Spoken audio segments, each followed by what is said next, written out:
I'm Heather Meeker, Executive Director of Summit Artspace, and we are delighted to welcome you to this virtual ceremony honoring the 2022 Arts Alive Award recipients.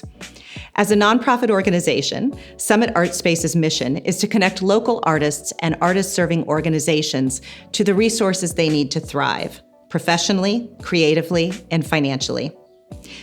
Located in Akron's historic arts district at 140 East Market Street, we provide artists with studio and rehearsal space, galleries and exhibitions, and artist-centered professional development. Our 55,000 square foot Art Deco building, owned by Summit County, serves as a vital place for the public to engage with the local creative community. For more information, we hope you'll visit summitartspace.org and visit us during our public hours on Fridays from 12 to 7 p.m. and Saturdays from 11 to 5. Summit Artspace would like to thank our Arts Alive sponsors, who have done so much to make both our in-person and virtual recognition events possible. First Energy Foundation, County of Summit, Buckingham Doolittle and Burroughs, Bober Markey Fedorovich, Huntington Bank, Brio Solutions, Pickard Commercial Group, Robert J. Events and Catering, Meaden and Moore, R. Shea Brewing, Roetzel and Andress, Steele and Company Law Firm, Young and Associates, and finally, our media sponsor, 91.3 The Summit. Finally, we'd also like to thank Summit Artspace resident artist Jennifer Warden, who has once again designed and created the awards presented to our recipients. Jennifer uses recycled glass in the creation of her art, conferring a new, unexpected life to found materials. For these awards, architectural glass samples are placed on top of fire-resistant fiber sheet, arranged in a geometric pattern and slowly kiln-fired to a temperature of 1700 degrees. As the glass heats, it melts over the pattern, resulting in an embossed effect on the glass and a unique reminder of the light that each of these artists brings into our lives through their work. We believe that in a thriving arts ecosystem, artists must be supported, and that there are many types of success. For 20 years, the Arts Alive Awards have honored and celebrated incredible local artists from a host of disciplines, as well as arts leaders and advocates from across our region. These outstanding visionaries, practicing artists, educators, volunteers, and donors, bring art to life, inspire us with their achievements, and are paving the way for the next generation of local artists. Before we begin, some gratitude is in order. We're grateful for all of the nominees and nominators who shared stories of resilience, creativity, collaboration, and heart. We are grateful for our sponsors, including presenting sponsors First Energy Foundation and Summit County, who helped to make this year's program possible. And finally, we are grateful to you, our viewers, for all you do to support our local artists. Good evening. I'm Eileen Shapiro, your Summit County Executive. I am so excited to support tonight's 2022 Arts Alive Awards event and proud of my office's continued support of Summit Artspace. Tonight we are honoring local artists who make Summit County a more vibrant, inclusive, and collaborative community. Congratulations to all the award winners and nominees. You are truly making a difference in Summit County. As a lifelong art enthusiast, I have made support of local artists a top priority as county executive. I believe artists and their works are uniquely positioned to affect change in our communities. The support that Summit Artspace receives not only from Summit County, but also from other local governments, nonprofits, and philanthropic groups provides ongoing critical resources to fuel our local artists. Thanks to all of you here tonight who provide that support, and again, congratulations to our winners. You deserve it. Good evening. Thank you for joining us to celebrate the arts and honor the recipients of the 2022 Arts Alive Awards. Through their art and advocacy, this year's honorees have truly inspired, educated, and uplifted our community. As a past recipient of an Arts Alive Award, First Energy recognizes the arts as a vibrant and vital component to the health, happiness, and economic prosperity of our community. a bastion for creativity, innovation, diversity, and inclusion. The arts energize our hearts and minds long after the spotlights fade out and the curtains close. On behalf of the First Energy Foundation, congratulations to those being honored tonight. And thank you to everyone for your ongoing dedication to Summit Artspace and the arts.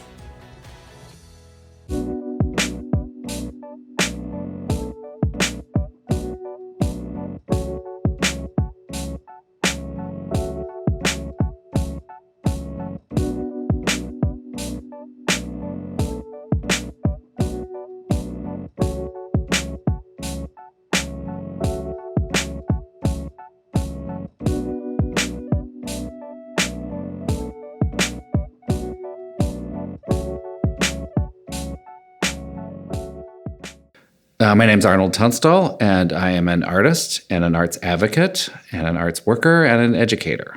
I guess the thing that I've always strived to do in my job at the museum and at the university is to help be a voice for regional artists and emerging artists. And I would hope that my legacy would be the person who was waving my hands and standing up for regional artists, unknown works in the collection that I thought were incredible, a young artist who maybe hasn't found their vocal voice yet, but is making incredible art and needed support and an avenue. That would be my hope, that I helped that along. I think people don't understand that a small amount of money given to the arts organizations, individual artists, goes a very long way. And you can see that, that ripple effect go for a long, long way. And I think if people just saw how much they could do with their support, they would do it.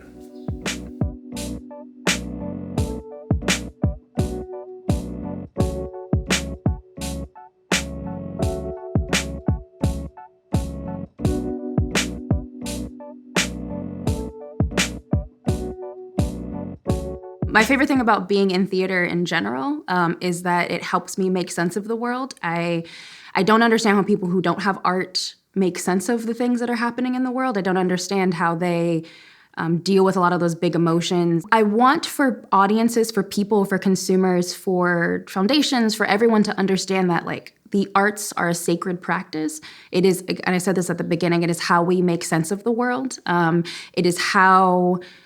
It is why people visit cities, right? It is the culture, it is the beat of the city. And I hope that what I am able to leave behind is that people are able to shift in not necessarily seeing theater as or arts as just something that's frivolous or luxury, but it is a necessity, and that it is sacred, that artists are digging into themselves and working through really challenging concepts and trying to understand what it is to be alive in a way that I think people take for granted. And I would want for people to understand that there is a sacredness to what we do and to treat it that way, monetarily and in respect.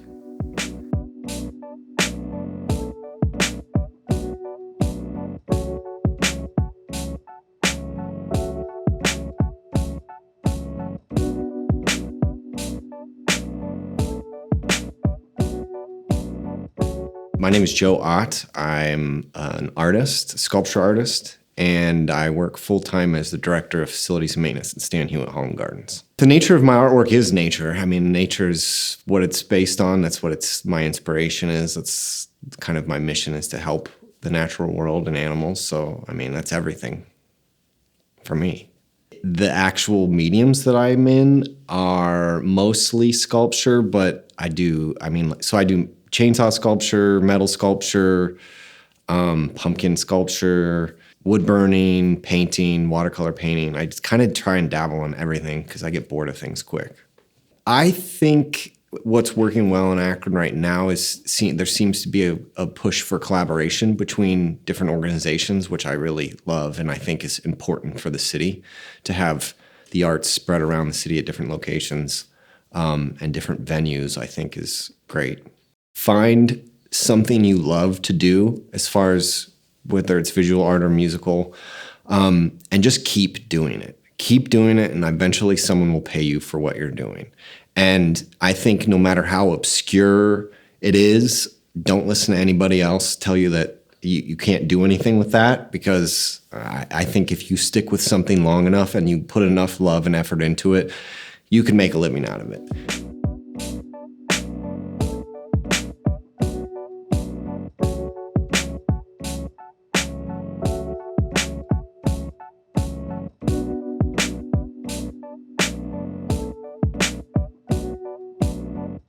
My name's Chloe J. Redman, and I'm currently the Artistic Associate and Advanced Teams Coordinator for Art Sparks, which is a nonprofit dance and education program in Akron, Ohio. I'm also an apprentice with Cleveland Dance Project Company, which is a health and wellness company that also specializes in dance in the Cleveland area, as well as a graduate assistant with the National Center for Choreography. I think my favorite part about being in this community is how close-knit it is. It doesn't matter whether you're dancing in Akron, Cleveland, Cuyahoga Falls, there's always a dancer that you'll run into. It's so nice to be a part of such a small but bountiful community. I feel like no matter where I go in Northeast Ohio, I'm welcomed by this community. Since I'm only in the beginning of my career, if I could leave a mark, I would want people to know that dance is a valuable part of the community, and even though some might not think that it is, or people are going to ask you, what are you going to do with that? What are you going to do when you can't dance anymore? That dance is important. It brings us together. It lets us express ourselves when we feel like that we can't, and it will always be a part of you. No matter what others may think, keep dancing.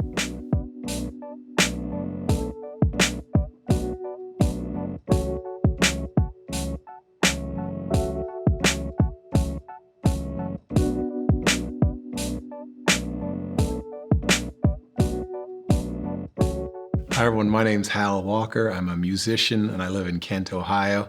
So I'm a musician who plays many different instruments. I play some instruments from around the world in a very modern way. And it has taken hold. I have this amazing demographic of young men who have just taken hold of my music, and they are just eating up this music that I'm making with specifically this instrument from Southeast Asia, the can, which is a mouth organ from Laos. So that's a big part of my music right now is I have 1.6 million followers on TikTok and doing quite well in the streaming services. So as a teaching artist, that's some of my best work in Akron has been with the Children's Concert Society, and I walk into a gymnasium and demonstrate instruments and ways of thinking about music that these students have never seen before. And it's just music that often rhythmically based and just sort of the music that comes out. So I'm exploring my inner workings through music.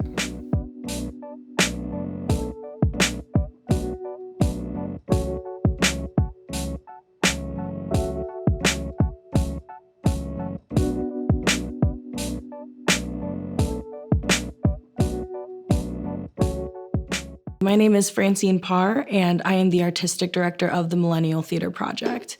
The Millennial Theater Project was founded about 6 years ago when I decided to take a different path from college and create an inclusive space where artists from all walks of life could come together and create some art together. You might have someone who is in college and someone who's a stay-at-home mom come together and make something together that they might not have ever come together to work on a project because of their different walks of life.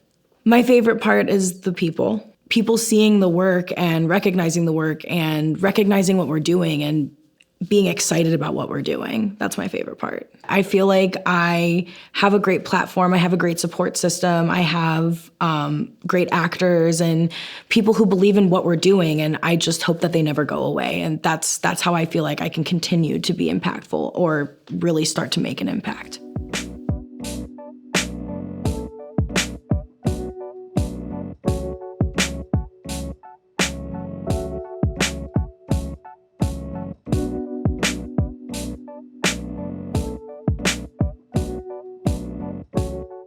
My name is Dr. Tamika Ellington, and I am co-curator of Textures, the History and Art of Black Hair. The topic of hair has been something I've been interested in for many years because of my own experiences and then because of experiences that I've seen around me. So I started when I became a professor at Kent State University. I started continuing on that research. From when I was a master's student, and pretty much all the publications that I've done has been centered on this idea of the Black hair phenomenon and what that means to Black women, what that means to overall society. And because I'm a designer, because I'm a creative, I really wanted a visual way to be able to represent the research that I've been doing over the years, because not everybody is going to go and look at an academic journal. Not everybody's going to go and open up an encyclopedia and learn about Black hair, but people will come and see a show. They will come and see an exhibition. And so Textures was birthed out of almost 20 years of research that I've been doing about Black hair. Black hair is still very controversial. The idea of wanting to be accepted as a Black person is still, in regards to beauty, is still very controversial because society still has this overall idea about what beauty is, and most of the time Black people don't fit into that idea. So I think that's part of it. Another part of it has to do with the fact that we've had social unrest. So Dr. Joseph and I started working on Textures before all of that happened. It just so happened that that also was occurring during around the time that we were curating the exhibition.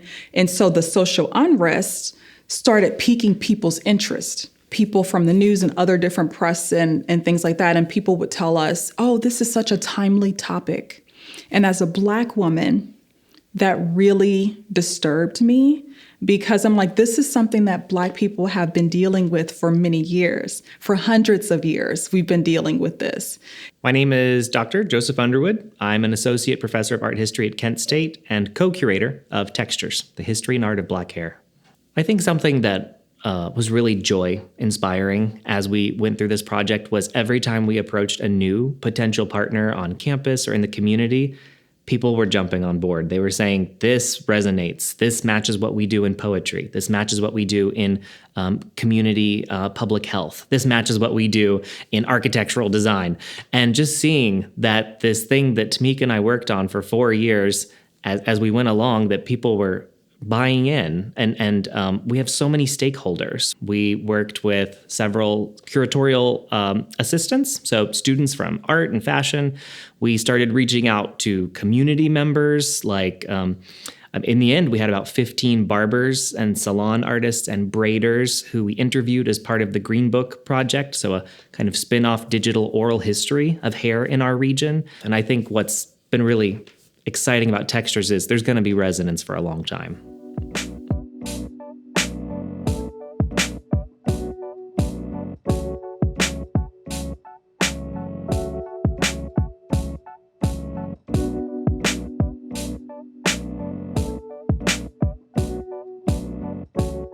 My name is Hui Chu Ying. I'm a retired faculty from Maya School of Art, University of Akron. I've been in Akron for 35 years. See, I'm coming from other side of the world, and then I come to this country to study, and I know that how important is traveling, because those impact will take with you forever. So when I arrived to University of Akron, I want to do that, share with my students, and I want to take them all of Akron, Ohio to see the world. So I would take them to New York and to Miami, to Europe, to Asia. So I think it's probably my best contribution to the students around here. Even they have just a little trip to New York, and as an artist, and they see the best of the best at the museum. And we have here too in Cleveland. We just go. The locally, Cleveland Art Museum is a top museum collection. So I encourage them to see it. In the art world, I think everybody knows there's lots of rejection. The rejection actually is the best. Encourage you fast forward, create more, and the thrive you want to succeed. So that's how one thing you can carry down all your life, make art and don't worry about too much, and just from your heart.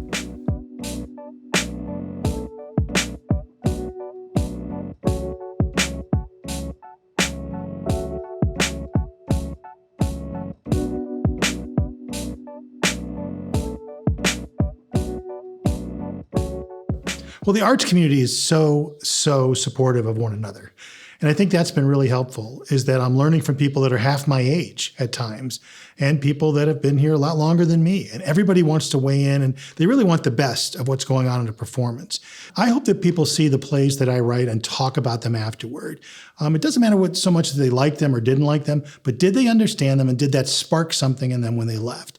My full-length play, Love and Reserve, that debuted and had a world premiere back in the fall, was what military couples go through during a deployment. It was extremely tense because there was an attack overseas and the couple didn't know if the husband had survived or not. But through the play, the audience learned a lot about military couples and what they go through. I hope that they talked about that when they left.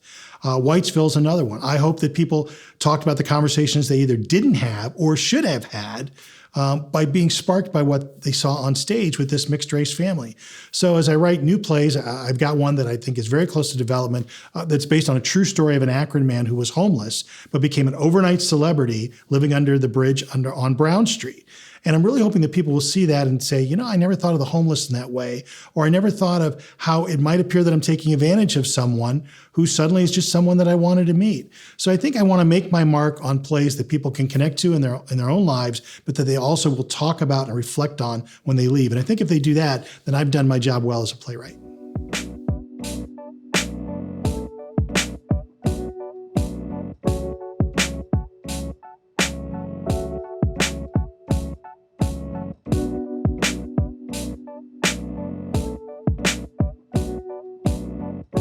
My name is Dre 10 Talents Evans. I'm a multi-talented artist. I go from airbrushing, painting, tattoos, drawing, film work, and I'm also a motivational speaker. I'm all about giving out positivity.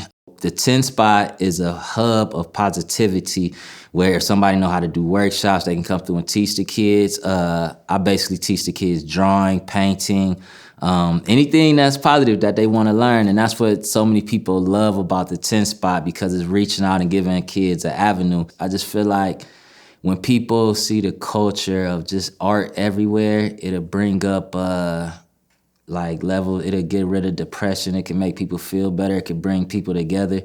So my mark is just making the city look beautiful. That's is what I stand on, just seeing art everywhere, whether if it's dance or, music or visual arts, just seeing people be free from arts is what I really stand for.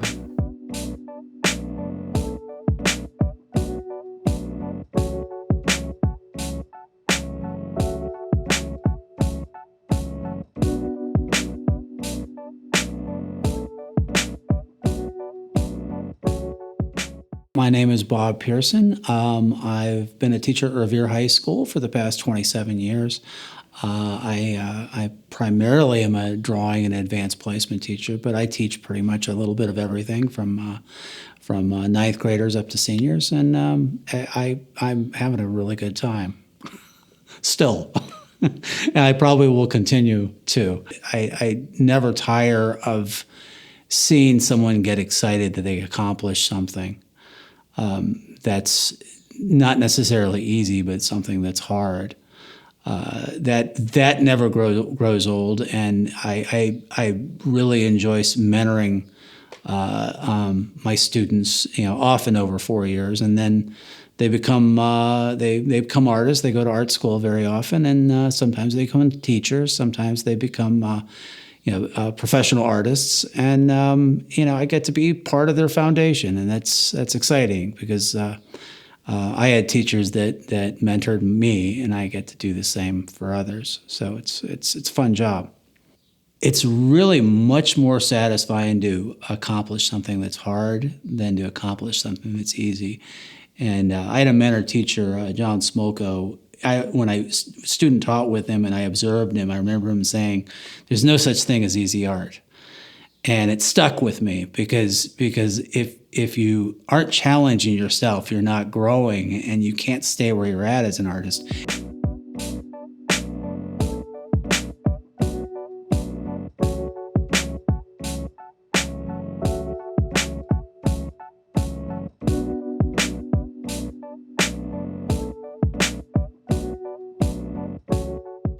Albert Maxo, owner and roaster at Akron Coffee Roasters. What I like about our gallery or our shop as a gallery is that you can see the artwork it's its own environment, and you get to see it in your natural day-to-day interactions. People come in to get a cup of coffee and they notice the art on the wall. And if they come in often enough, they know or they can tell when it's been changed over, and they get excited and they say, "Oh, new artwork." So it's something for them to get excited about, and it's a way to see art without having to take a day out of, like, oh, this Saturday we're going to go to the art museum and go see this exhibit, where it's so formal and so structured, and you have to like see the art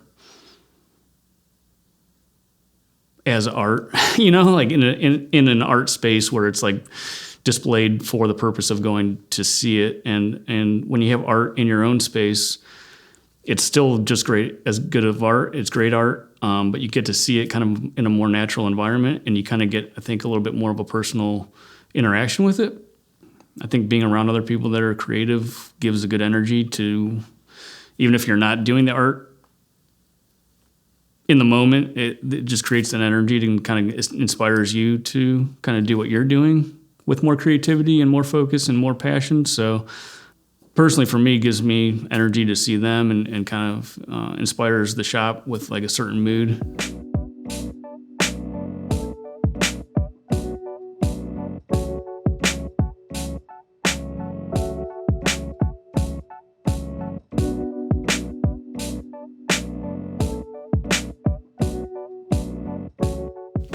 My name is Michelle Ciancio. I am a benevolent artist. I've coined myself as a benevolent artist because I believe art has value and artists have value, and I choose to direct the value of my art towards benevolent causes. That's what I do.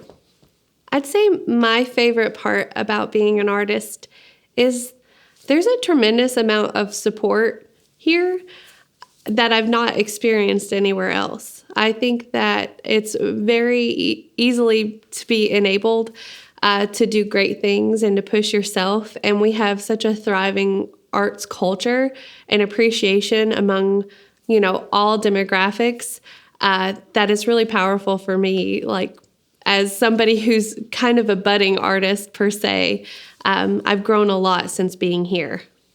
I hope I influence people, or I've influenced people to give a little more, to understand the work and the cost and things that go in for people to create art, and understand that there's value there and that it trickles down in some way from a certain belief or aspect that, hey, I'm doing good by supporting artists, because art is everywhere. Thank you once again for joining us. To learn more about every Arts Alive Award recipient, visit summitartspace.org to view their online profiles, access links to their websites and work, and to watch additional interview footage. The comedian George Carlin once said that an artist has an obligation to be en route, to be going somewhere. The local artists honored tonight, in fact, all of this year's nominees and the many artists working and creating in our community, are on incredible journeys. They entertain us, they teach us, they encourage us, and they challenge us. They provide a new lens with which to see our own backyard. We invite you to join them and look forward to seeing you at Summit Artspace very soon.